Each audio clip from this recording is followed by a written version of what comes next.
Salut à tous! Salut! On a arrêté de la navigation un peu rapidement quand même, il faut le dire. Beaucoup d'entre vous nous ont demandé que s'est-il passé, pourquoi on a arrêté aussi rapidement. On va expliquer pourquoi on s'est arrêté brutalement de naviguer.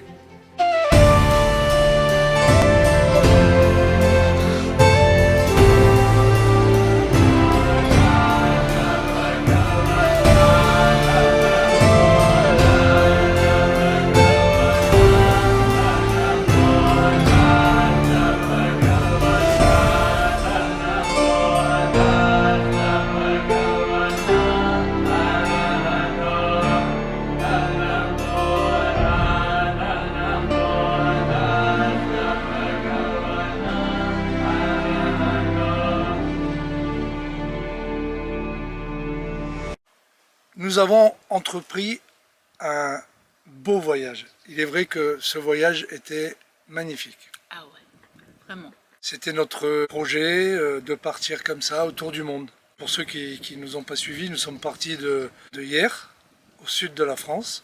Nous avons acheté le bateau là-bas. Nous sommes de Cannes, mais nous avons acheté le bateau à Hyères, donc nous sommes restés à préparer le bateau. Nous avons fait la Méditerranée jusqu'en Grèce. Nous avons navigué en Méditerranée pendant quelques mois, avant de partir sur les Canaries, le Cap-Vert et traverser l'Atlantique, bien entendu. À Gibraltar avec les orques, bien entendu. Ouais, On n'a pas eu. Ouais, c'est vrai. Et pour les Caraïbes. Le voyage était fantasmagorique. Il faut le dire, on a ressenti des choses qu'on n'a jamais ressenties dans d'autres moments. C'était extraordinaire, vraiment. On a découvert beaucoup de pays, beaucoup de villes, Beaucoup de gens, beaucoup de gens, très sympas. des belles rencontres, des moins bonnes aussi. Mais la plupart très sympas. Bon, je tiens juste à ajouter que ce qu'on va expliquer là, ça nous regarde nous, en fait, on vous le dit, ça peut servir, mais on ne veut pas décourager certaines personnes qui envisagent de partir en voilier, bien sûr. Non, c'était un super projet quand même. Nous, on a navigué 2 ans, et 2 ans, c'est très long. Hein. Pour nous, c'était suffisant, mais on va vous expliquer pourquoi. Le positif de ce voyage, c'est que vraiment, c'est un voyage fantastique en voilier, c'est magnifique. C'est l'aventure, c'est vraiment l'aventure. Et la liberté aussi. Et la liberté, c'est pas des voyages organisés. Nous, on est partis à l'aventure, avant tout. En voilier, pourquoi? Parce qu'il faut le dire, le voilier, c'est pas onéreux. Le voilier, ça coûte pas grand-chose. Une fois acheté le voilier, bien sûr, il faut le prix du voilier.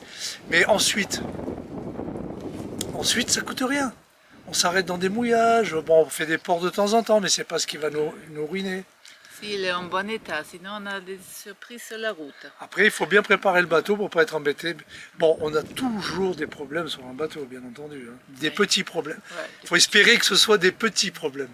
Nous, on a quand même, on n'a pas à se plaindre, on n'a pas eu beaucoup de gros travaux, à part avant de partir, mais on n'a pas eu de travaux être bloqué pour quelque chose. Voilà. On n'a pas été bloqué pour quelque chose de grave.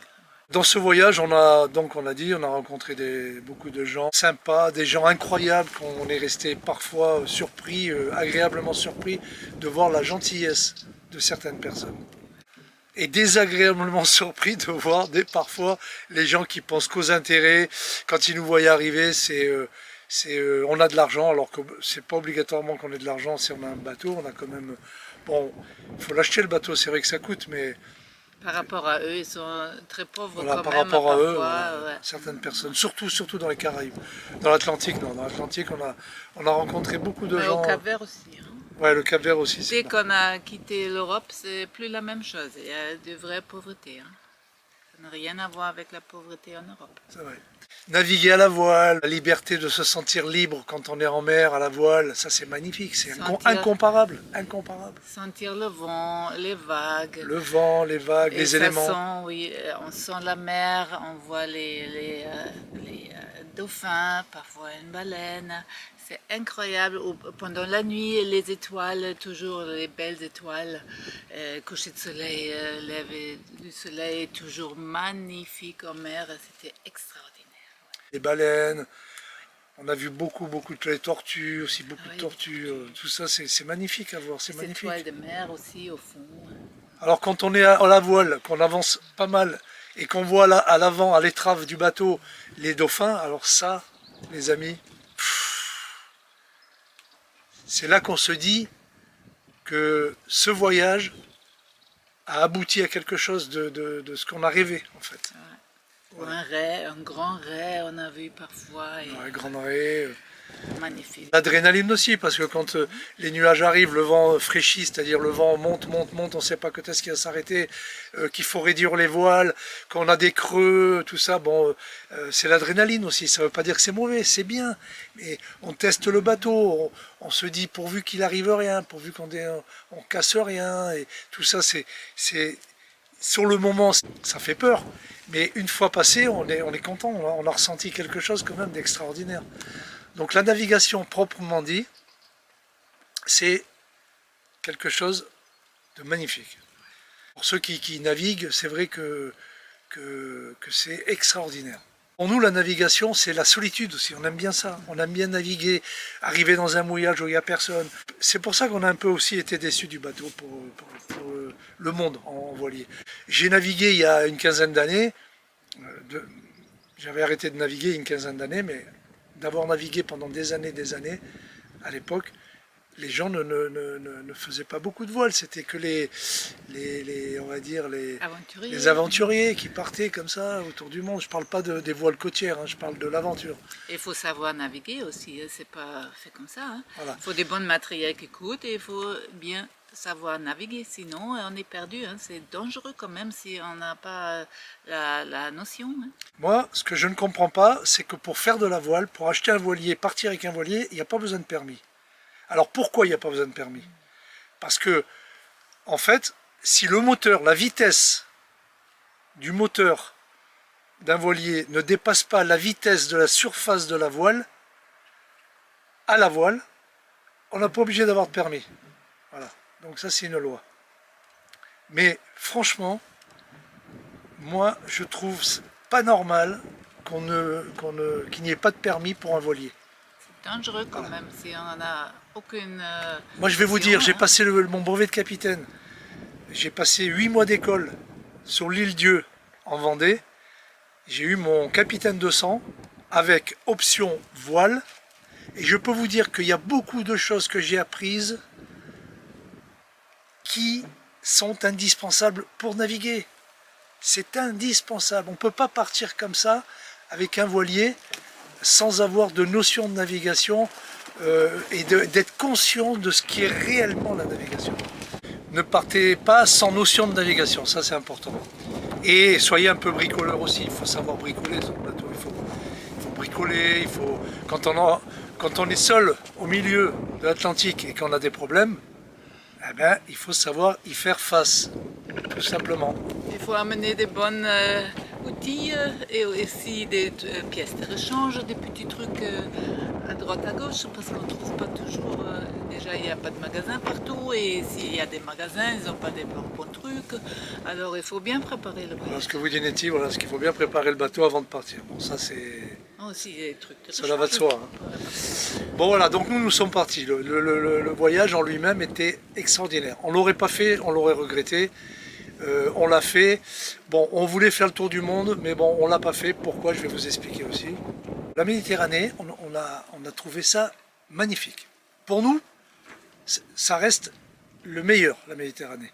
C'est toute la Grèce. Nous, on s'imaginait que les Caraïbes allaient être mieux que la Méditerranée, mieux que la Grèce. On s'est dit, on a été déçus un petit peu des Caraïbes, je vous le dis franchement, de par plusieurs choses. Alors, bien sûr, on a traversé l'Atlantique, ça c'est quelque chose à faire. Hein. Traverser l'Atlantique, c'est une chose magnifique. C'est tout ce qu'on peut ressentir comme ça au milieu, quand on est au milieu de l'Atlantique, à 2000 km d'une terre. D'une première terre, ça c'est quelque chose un ressenti qui est incomparable. Hein, Nettie? Ouais, malgré on n'a pas eu la chance avec. Bon, ça a beaucoup bougé. Nous, ça a beaucoup bougé. Machine à laver. Alors qu'il y en 15 jours. Ouais, alors qu'il y en a qui ont pétole, qui au milieu de la Méditerranée, ils se baignaient tous, c'est tranquille. Nous, non. Ça a soufflé du début à la fin. Bon, ça c'est un coup de poker. Hein. Et on n'a pas vu le soleil. Hein. Donc arriver aux Caraïbes, c'était notre rêve, nos rêves. D'arriver aux Caraïbes, c'était un de nos rêves. On est arrivé aux Caraïbes. Moi, je voulais arriver à Barbuda. C'était mon rêve d'il y a longtemps, Barbuda. Parce que je connaissais Barbuda d'avant et je me suis dit, avec mon voilier, j'arriverai à Barbuda. Et avec Netty, on a dit, on ira à Barbuda. On arrive en Martinique. Alors déjà, quand on arrive en Martinique et qu'on voit, comment s'appelle la première? Sainte-Anne. À Sainte-Anne. Quand on arrive en Martinique à Sainte-Anne et qu'on voit ce nombre incroyable de voiliers en mouillage, Plusieurs centaines, et le baie n'est pas grand, hein. 300, 400. 500 bateaux. 500 bateaux. On arrive nous là comme ça, on débarque. Mais ça, on s'attendait pas à ça. Mais là, ce que j'ai découvert, moi, c'est que par rapport à mes navigations d'antan, tout le monde s'est mis à la voile. Bon, je dis pas que c'est mauvais. Mais le problème, c'est que dans ce tout le monde, il y a des gens qui comprennent rien à la voile. Mais rien du tout. Et qui veulent faire comme tout le monde. Et ça nous a beaucoup déçus. Tous ces gens qui se comportent pour mouiller leur encre très très mal et que souvent j'ai pris l'annexe pour aller ou les aider ou sinon c'était catastrophe. Surtout les éloignés de notre bateau, hein. Si c'est trop proche, si l'encre ne tient pas, ça tape à nous, hein. Il est vrai que le monde en bateau c'est nous aussi, mais moi j'ai des notions de navigation, j'emmerde pas les autres. Et le problème, c'est que c'est pour ça que je vous dis, c'est dommage qu'ils n'ont pas mis un permis pour les voiliers, parce que il y a trop de gens, déjà, qui achètent des bateaux pour des squats, c'est-à-dire qu'ils achètent des bateaux pour ne pas payer les ports et tout ça, pour que ça ne revienne pas cher quand ils sont au Martinique ou au Guadeloupe.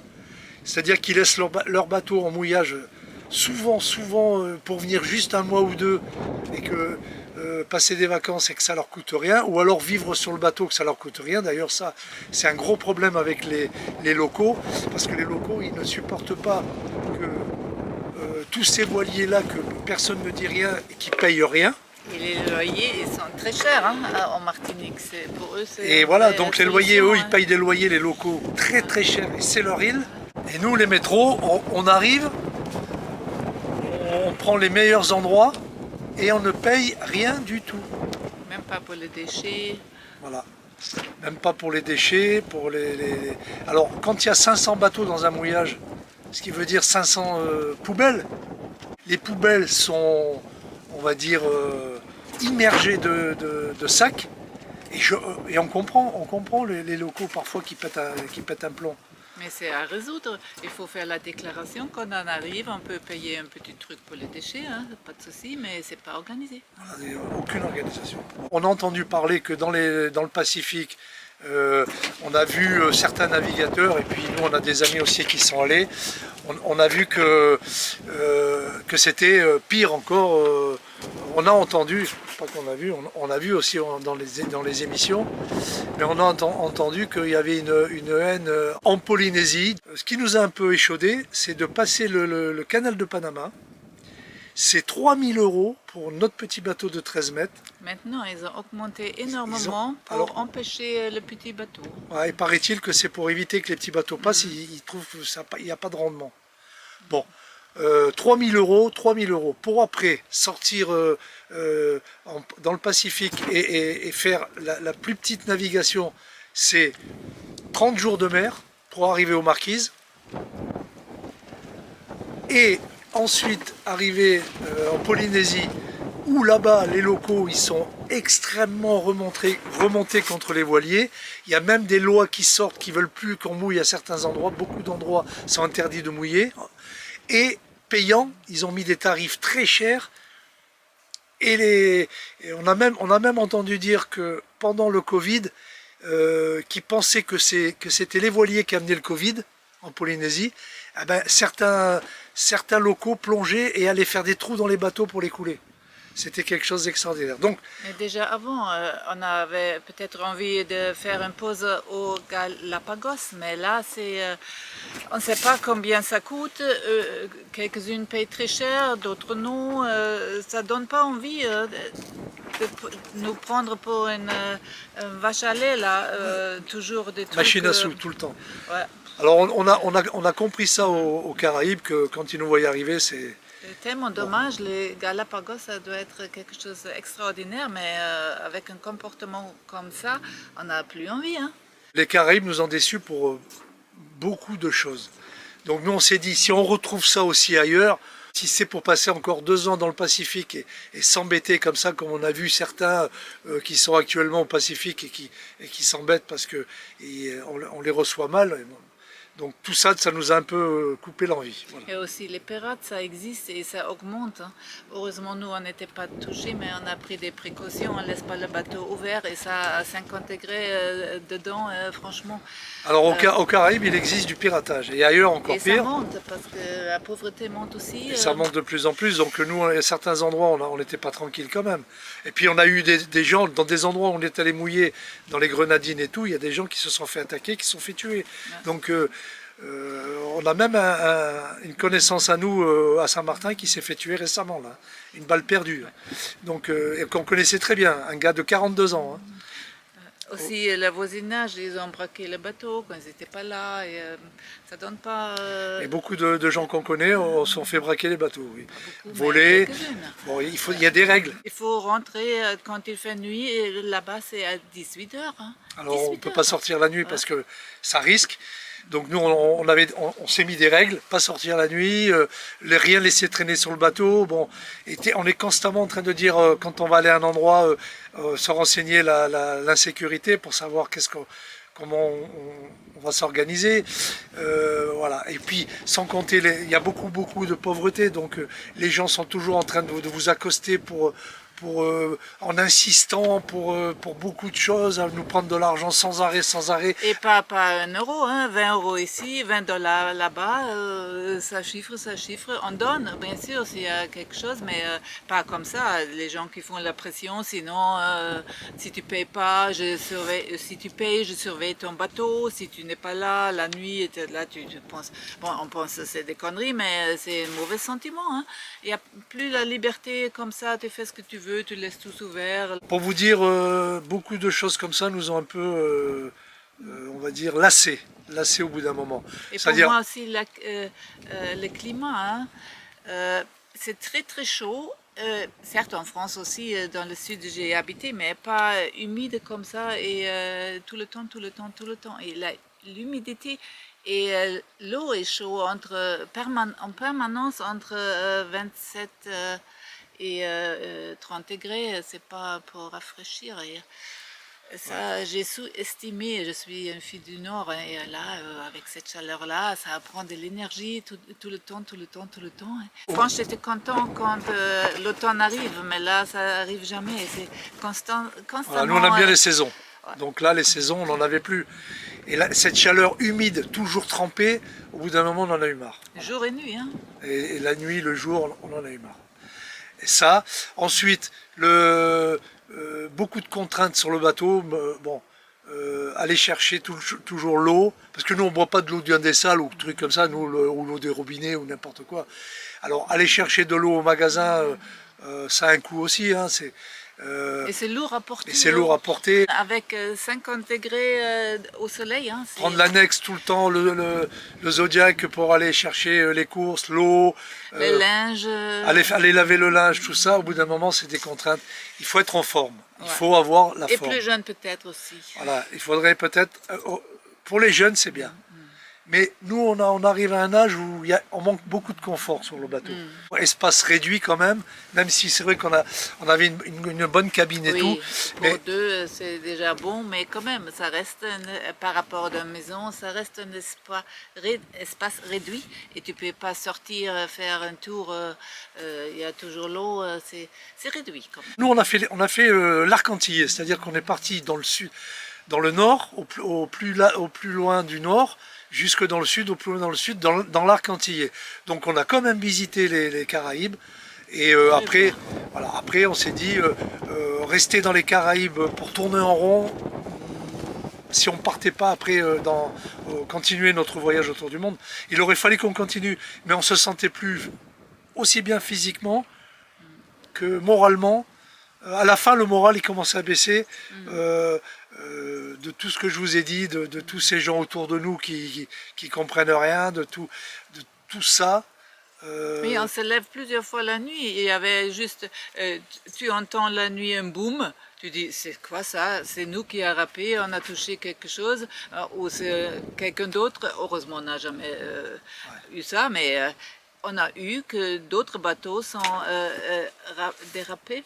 Et c'était moi, une fois, j'ai mis les mains comme ça, eux ils dormaient, sinon ça tapait. Hein. Voilà. Ou autre chose, je ne sais pas. Donc ça nous est arrivé plusieurs fois que des bateaux lâchent et qui arrivent sur le nôtre. Bon, ou quelqu'un qui monte la nuit sur le bateau, s'il y a un bruit.